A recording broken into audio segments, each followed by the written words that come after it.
নদীর স্বচ্ছতা কেমন হতে পারে? কতটা স্বচ্ছ হলে সেটাকে কাঁচের মতো মনে হবে? এসব প্রশ্নের জবাব পেতে হলে আপনাকে যেতে হবে মেঘালয়ের উমনগড় নদীতে। এখানকার পানি এতটাই স্বচ্ছ যে পানির নিচের প্রতিটি পাথর, মাছ এমনকি নদীর গভীর তলদেশ পর্যন্ত পরিষ্কার দেখা যায়। ওপর থেকে দেখলে মনে হবে নৌকাগুলো যেন পানির উপরে নয়, কাঁচের উপরে ভাসছে। শুধু ভারত নয়, পুরো এশিয়াতেই এমন স্বচ্ছ নদী আর নেই। ভারতের মেঘালয় রাজ্যের ডাউকি এলাকায় অবস্থিত উমগট নদী প্রকৃতি প্রেমীদের জন্য এক স্বর্গরাজ্য।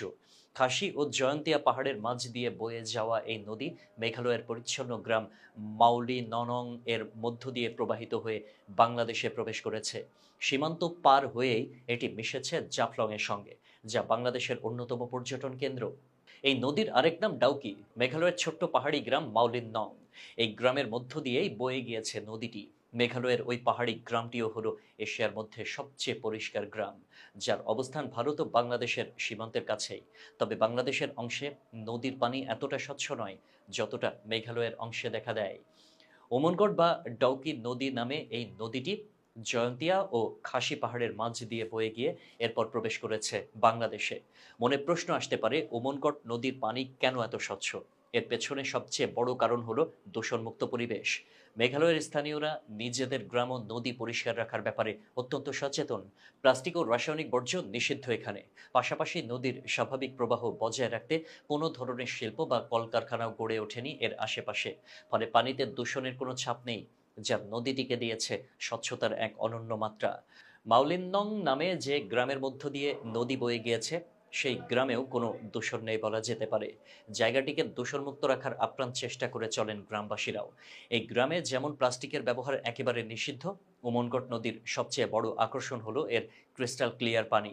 যেখানে পর্যটকরা নৌকায় ভেসে বেড়ানোর সময় পানির নিচের সৌন্দর্য উপভোগ করতে পারেন। এই নদীতে নৌবিহার করেই সারাটা দিন অনায়াসে কাটিয়ে দেওয়া যায়। ছবির মতো সুন্দর এই নদীতে নৌবিহার করতে করতে কিভাবে যে দিন কেটে যাবে বুঝতেই পারবেন না। দিনের আলোয় নদীর তলদেশের রঙিন পাথর, সাপ, মাছের ঝাঁক সবকিছু স্পষ্ট দেখা যায়। সাঁতার কেটে কিংবা স্কুবা ডাইভিং এর মাধ্যমে এখানে পানির নিচের জগৎ আবিষ্কার করাটাও এক অনন্য অভিজ্ঞতা। এছাড়া ওমনগট নদীর পাশে রয়েছে একটি ঐতিহাসিক ঝুলন্ত সেতু, যা ব্রিটিশ শাসন আমলে ১৯৩২ সালে নির্মিত হয়েছিল।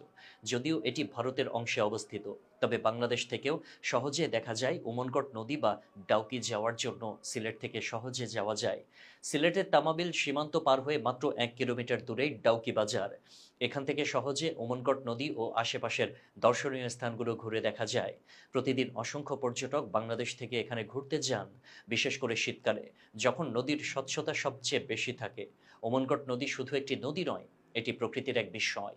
এর স্বচ্ছ জলরাশি, চারপাশের পাহাড়ি পরিবেশ আর পরিচ্ছন্নতার কারণে এটি পর্যটকদের জন্য এক অনন্য গন্তব্য।